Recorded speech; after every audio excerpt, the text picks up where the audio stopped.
Assalamualaikum warahmatullahi wabarakatuh. Hai. Kembali lagi dengan Miss Kiki.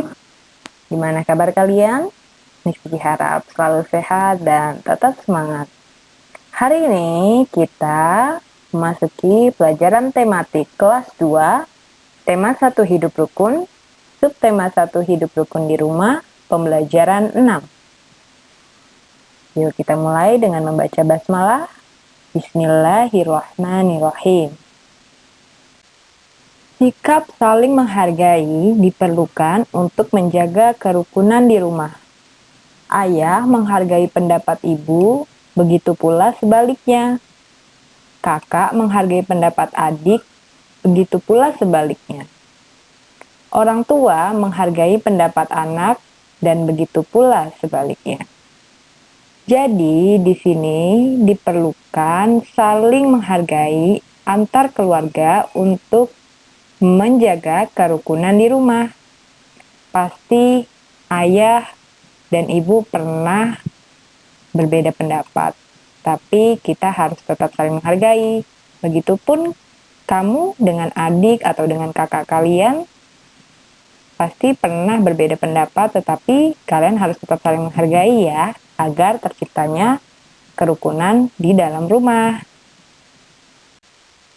Bacalah dengan nyaring teks percakapan di bawah ini.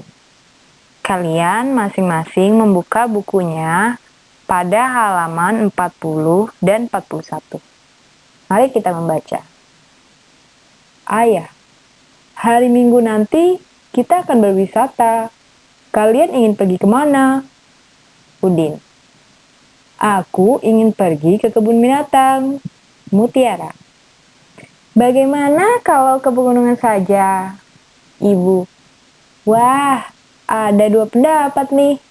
Mana yang akan kita pilih? Udin, liburan kali ini saya ingin ke kebun binatang. Ayah, mari kita ambil jalan tengah. Ada yang mau mengajukan usul?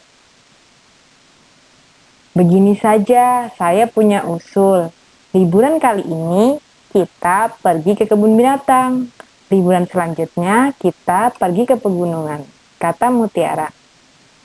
Kakak baik sekali. Maaf ya kak, aku sudah bicara terlalu keras tadi. Baik, aku setuju, kata Udin. Itulah manfaatnya kalau persoalan diselesaikan dengan kepala dingin, kata ibu. Kalian memang anak-anak yang hebat. Nah, apa yang kalian dapat dari sini? Ya, sikap saling menghargai dalam memilih keputusan. Membicarakan suatu masalah bersama-sama disebut dengan musyawarah. Dalam percakapan tersebut, antara ayah, ibu, Udin, dan Mutiara sedang bermusyawarah memilih tempat wisata. Udin memilih ke kebun binatang, sedangkan Mutiara memilih pergi ke pegunungan. Tetapi dalam musyawarah kita boleh berbeda pendapat atau usul. Yang penting tetap saling menghargai ya. Musyawarah merupakan penerapan atau pengalaman sila keempat Pancasila. Masih ingatkah kalian lambang sila keempat dan bunyinya? Ya, ini dia. Sila keempat simbolnya adalah kepala banteng yang berbunyi kerakyatan yang dipimpin oleh hikmat kebijaksanaan dalam permusyawaratan perwakilan. Contoh penerapan sila keempat Pancasila di rumah adalah: pertama, menghormati pendapat orang lain. Kedua, tidak memaksakan kehendak. Ketiga, musyawarah menentukan tempat wisata keluarga. Keempat, musyawarah menentukan sekolah anak. Dan yang terakhir, menyelesaikan masalah keluarga dengan diskusi. Jadi di sini adalah contoh penerapan sila keempat Pancasila di rumah. Dalam percakapan antara ayah, ibu, Udin dan Mutiara, apakah kalian menemukan ungkapan pada teks tersebut? Ya, kalian bisa lihat. Kata-kata yang digarisbawahi yang berwarna merah itu adalah kata ungkapan. Jalan tengah dan kepala dingin. Kira-kira apa ya artinya? Ini dia, jalan tengah artinya solusi. Sedangkan kepala dingin artinya tidak mudah marah. Ini beberapa kata ungkapan yang terdapat dalam percakapan sebelumnya.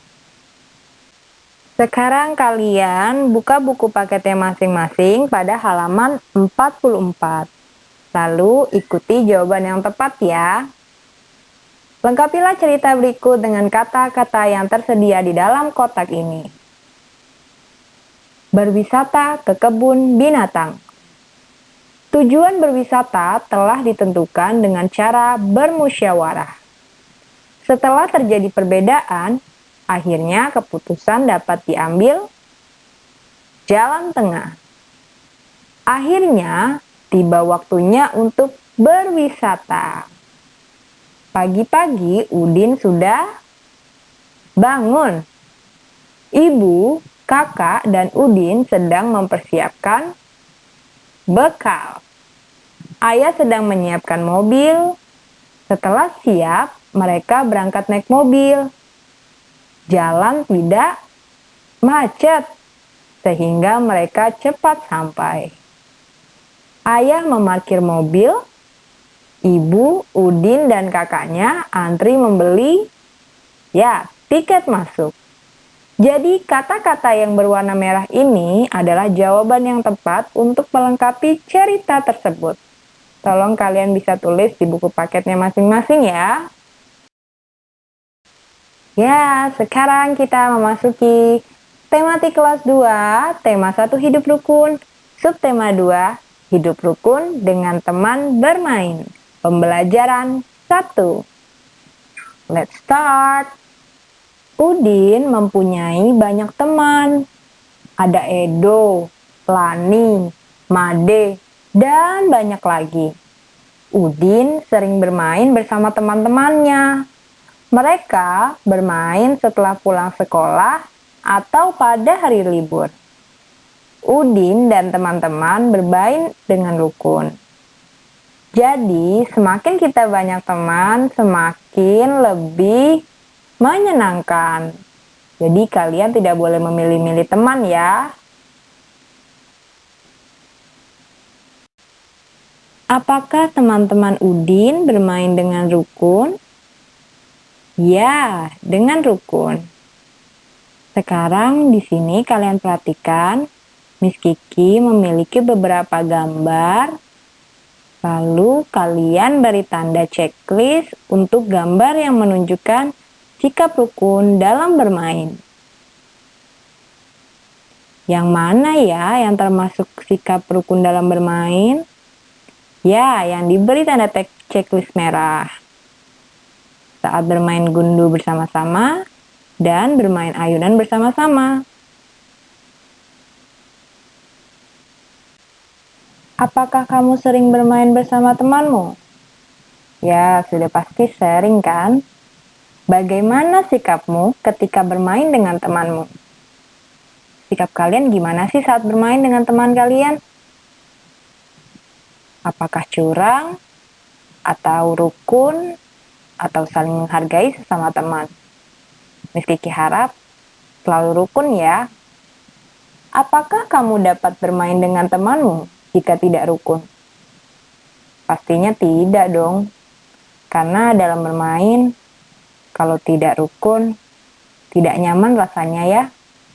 Jadi saat bermain kita harus tetap saling menghargai dan rukun ya, atas pendapat orang lain walaupun berbeda. Bacalah percakapan di bawah ini dengan nyaring. Kalian bisa buka bukunya halaman 51. Do, ayo kita bermain kelereng di lapangan. Ayo Din, kita ajak teman yang lain, kata Edo. Boleh saja, Do. Semakin banyak teman akan lebih menyenangkan, kata Udin. Tapi, Din, aku tidak bisa membawa sepedaku ke lapangan. Ban sepedaku bocor, kata Edo. Tidak apa-apa, Do. Ayo, aku bonceng naik sepedaku, kata Udin. Udin dan Edo mengajak semua teman bermain. Mereka tidak memilih-milih teman. Udin dan Edo selalu menjaga kerukunan dalam bermain. Adakah yang tahu apa arti kalimat ajakan? Kalimat ajakan adalah kalimat yang digunakan untuk mengajak orang lain melakukan sesuatu. Kalimat ajakan biasanya ada kata ayo dan mari. Contohnya, ayo kita main bareng. Atau, mari kita belajar bersama-sama. Seperti itu. Pasti kalian pernah dong mengucapkan kalimat seperti itu.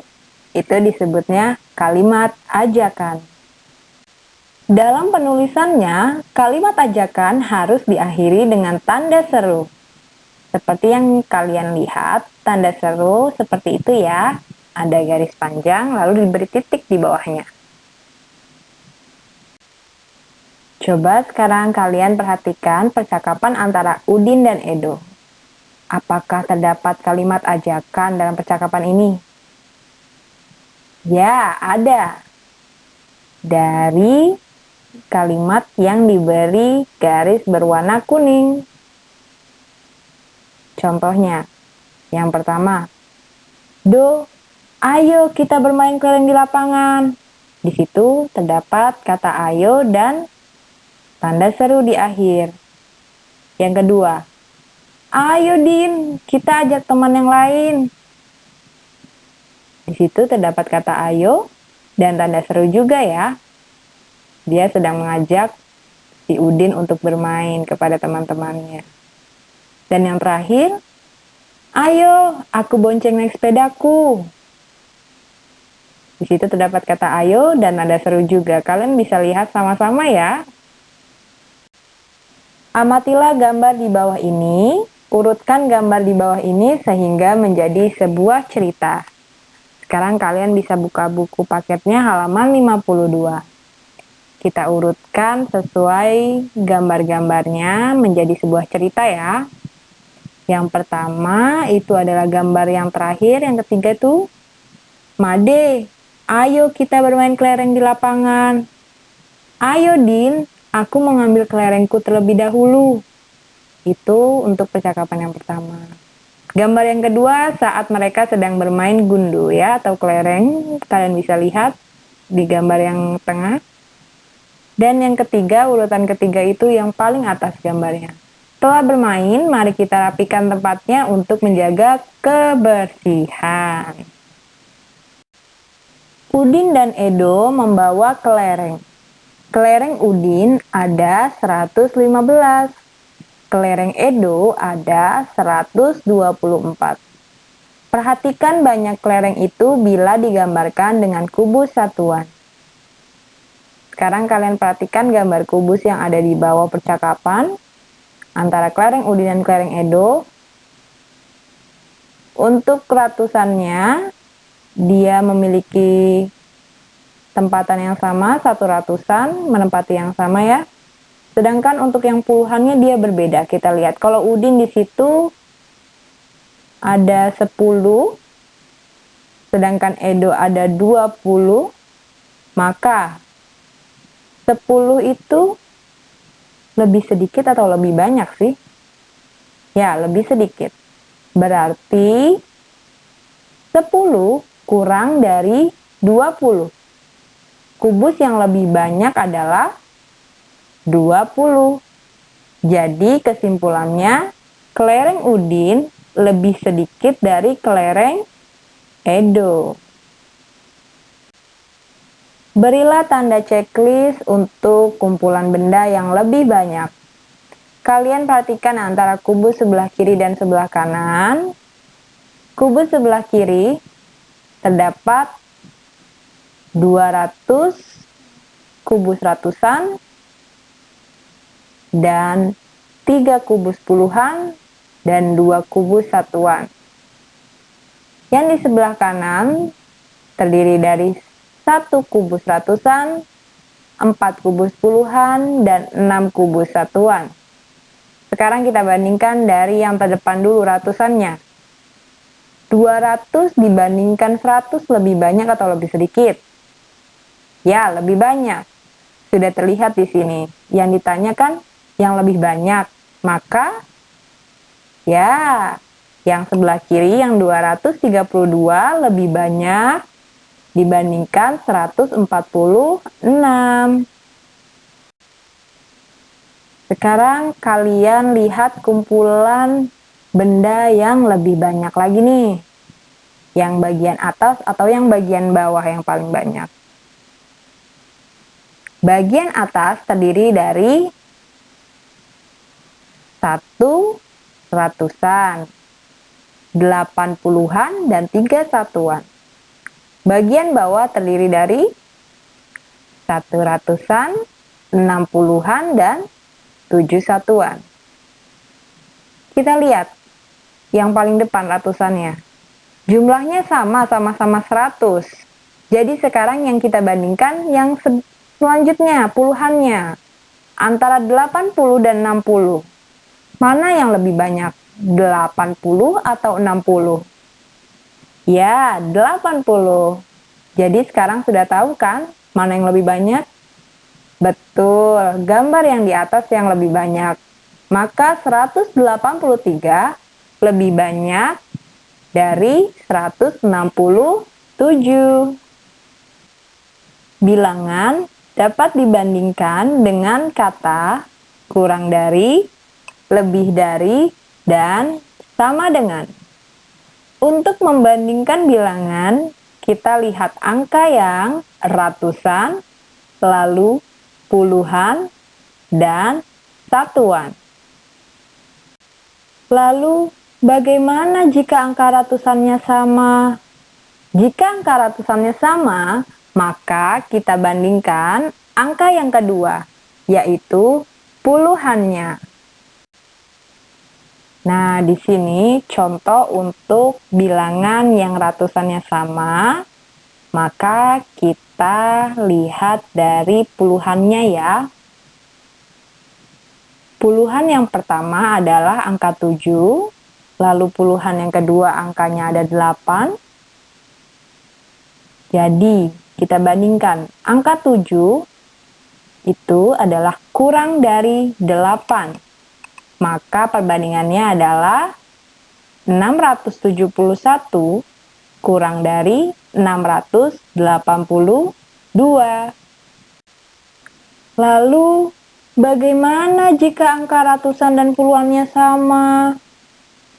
Nah, jika angka ratusan dan puluhan sama, maka kita bandingkan satuannya.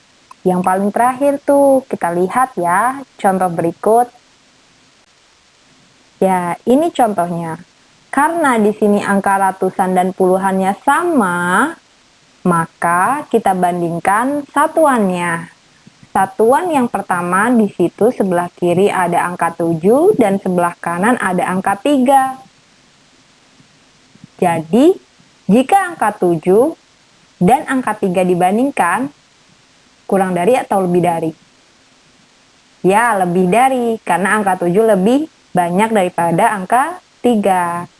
Jadi, perbandingannya adalah 917 lebih dari 913. Sekarang kalian sudah paham dong? Sekarang Miss Kiki minta kalian latihan soal di buku paketnya masing-masing halaman 56 sampai halaman 58. Selamat mengerjakan. Demikian pembelajaran pada hari ini. Semoga video ini dapat bermanfaat untuk kalian semua. Tetap jaga kesehatan, stay safe, stay healthy, and stay at home. Kita ucapkan hamdalah, alhamdulillahirobbil alamin. Wassalamualaikum warahmatullahi wabarakatuh.